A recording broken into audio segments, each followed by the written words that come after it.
Bienvenue à ma capsule. Je vous présente ma méthode pour résoudre un problème d'arithmétique appliqué aux finances. Je vous invite à observer cette méthode et à vous en inspirer dans vos travaux scolaires.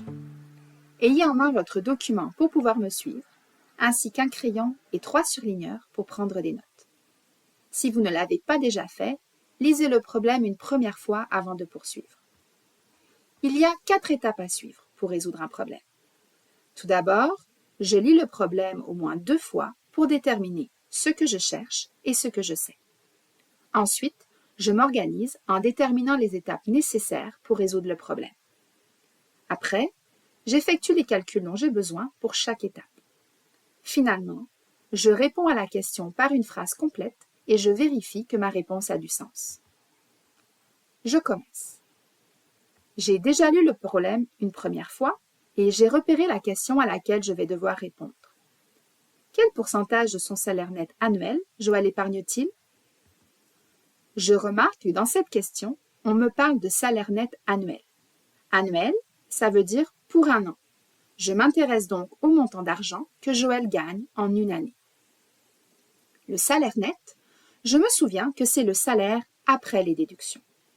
J'ai appris dans mon cours de mathématiques que le salaire brut moins les déductions me donne le salaire net. Je vais sûrement avoir besoin de cette définition, donc je vais la garder en note pour m'y référer plus tard. Enfin, je vois qu'on me demande un pourcentage. J'aurai sûrement un calcul à faire pour trouver la réponse. J'ai appris dans mon cours comment calculer un pourcentage. Je me le note pour m'en souvenir. Maintenant que j'ai une idée de ce qu'on me demande, je vais lire le problème une deuxième fois en repérant les informations qui me semblent utiles. Les finances de Joël. Joël travaille comme soudeur dans une grande entreprise. Il gagne 21,50 $ de l'heure et travaille 37 heures par semaine. Il y a 2 informations importantes dans cette phrase, le salaire horaire de Joël, c'est-à-dire le montant d'argent qu'il gagne par heure, et le nombre d'heures qu'il travaille par semaine. Je surligne ces informations pour pouvoir m'y référer plus facilement. Sa paie est déposée dans son compte à toutes les 2 semaines. Cette information aussi est importante. Je sais donc qu'à chaque paie de Joël, il est payé pour 2 semaines de travail. Voici la liste des déductions qu'on enlève à son salaire brut à chaque paie. Ici, il y a 2 mots-clés que je vais entourer, déduction et salaire brut. Le salaire brut, c'est le montant d'argent que Joël gagne avant les déductions. Les déductions, c'est le montant d'argent qui est enlevé à sa paie. J'ai déjà noté tout à l'heure que le salaire brut moins les déductions me donne le salaire net. Ensuite, j'ai un tableau qui m'indique la liste des déductions qui sont enlevées à chaque paie de Joël. Je vais prendre une autre couleur pour les déductions pour les repérer plus facilement. Je me souviens que Joël est payé aux 2 semaines, donc ces déductions s'appliquent à toutes les 2 semaines. J'observe le tableau. Je remarque que certaines déductions sont indiquées en pourcentage, d'autres sont indiquées à l'aide de fractions. Enfin, j'ai un montant d'argent. Je suppose que je vais devoir faire des calculs pour trouver les montants d'argent qui correspondent au pourcentage et aux fractions. Il reste une dernière phrase avant la question. Il épargne 4 000 $ par année dans son REER. 4 000 $ par année, c'est l'information importante dans cette phrase. On me dit que c'est ce montant que Joël veut épargner, donc c'est une partie de son salaire net annuel qu'il va mettre de côté. On me demande, quel pourcentage de son salaire net annuel Joël épargne-t-il?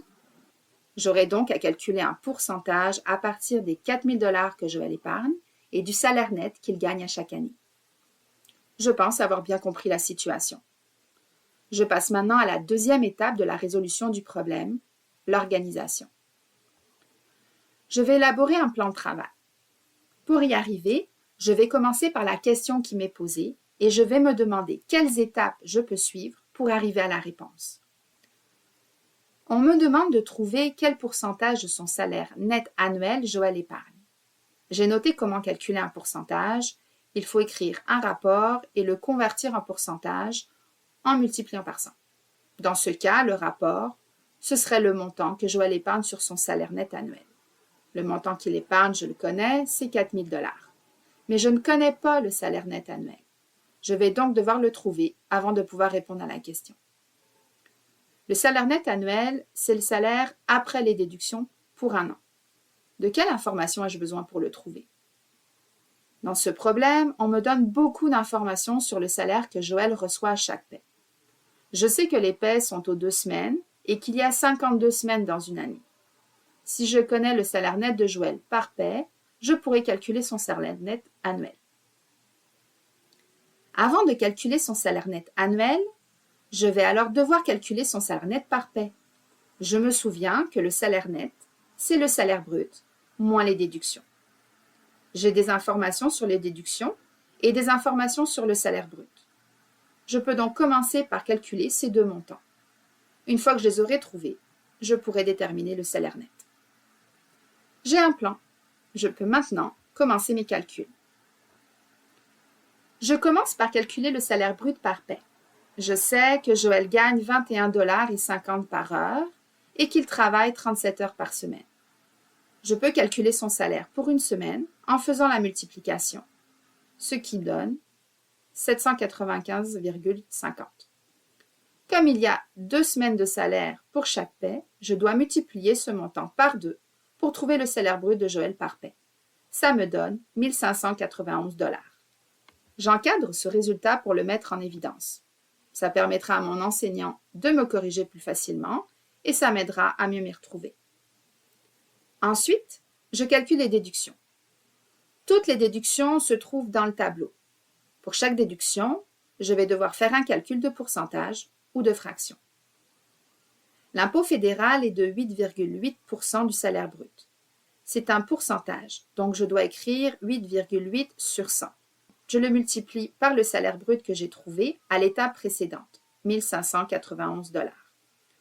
Je mets de ma calculatrice. Je tape 8,8 divisé par 100 multiplié par 1591, ça me donne 140 $. L'impôt provincial est de 10,6 % du salaire brut. 10,6 sur 100 fois 1591 donne 168,65. Je n'oublie pas d'indiquer que ce sont des dollars. Le montant pour le RRQ correspond à 9/200 du salaire brut. Ici, j'ai déjà une fraction. J'ai donc juste à faire 9 sur 200 fois 1591, ce qui donne 71,60 $. Pour l'assurance emploi, c'est de nouveau un pourcentage. 1,39 sur 100 fois 1591 donne 22,11 $. Pour le RQAP, je fais 0,45 sur 100 fois 1591, ce qui donne 7,16 $. Pour le syndicat, j'ai une fraction. 1 sur 50 fois 1591 donne 31,82 $. Enfin, pour les assurances, je n'ai aucun calcul à faire puisqu'on m'indique déjà le montant par paie, 17,72 $. Je peux donc calculer le montant total des déductions en les additionnant toutes. 140 plus 168,65 plus 71,60 plus 22,11 plus 7,16 plus 31,82 plus 17,72 me donne un total de 459,06 $. Maintenant que je connais le salaire brut par paie et les déductions, je peux calculer le salaire net par paie. Je prends le salaire brut, qui est de 1 591 $, moins le total des déductions, 459,06. Ça me donne 1 131,94 $. Je peux enfin calculer le salaire net annuel de Joël. J'ai trouvé son salaire net par paie, donc pour une période de 2 semaines. Je l'inscris ici. Pour trouver son salaire net annuel, je dois faire le calcul pour 52 semaines. Je peux faire un produit croisé. 52 fois 1131,94 divisé par 2. J'obtiens 29 430,44 $. Finalement, la dernière étape est de calculer le pourcentage de son salaire net annuel que Joël épargne. Je fais le rapport du montant que Joël épargne sur son salaire net annuel, donc 4 000 sur 29 430,44 et je multiplie ce rapport par 100. Ça me donne 13,59 %. J'ai fini mes calculs. J'écris ma réponse à la question en faisant une phrase complète et je vérifie qu'elle a du sens. Joël épargne 13,59% de son salaire net annuel. Est-ce que cette réponse a du sens? 13,59%, ce n'est pas trop gros. C'est un peu plus que l'impôt provincial qui est de 10,6%. Ça me semble logique d'épargner une quantité similaire à ce qu'on paie en impôt. Je vais aussi vérifier que j'ai bien suivi mon plan et que mes étapes se suivent logiquement. J'ai commencé par calculer le salaire brut de Joël par paie en utilisant les informations que j'avais sur son taux horaire et son nombre d'heures de travail. Ensuite, j'ai calculé toutes les déductions sur ce salaire brut. J'en ai fait le total que j'ai soustrait du salaire brut pour trouver le salaire net par paie. Ça m'a permis de trouver le salaire net annuel en faisant un produit croisé. Enfin, j'ai fait le rapport du montant que Joël épargne sur son salaire net annuel pour trouver quel pourcentage de son salaire net il épargne à chaque année. J'ai terminé. Voilà, c'était la résolution d'un problème d'arithmétique appliqué aux finances. Visionnez cette capsule autant de fois que nécessaire. À bientôt!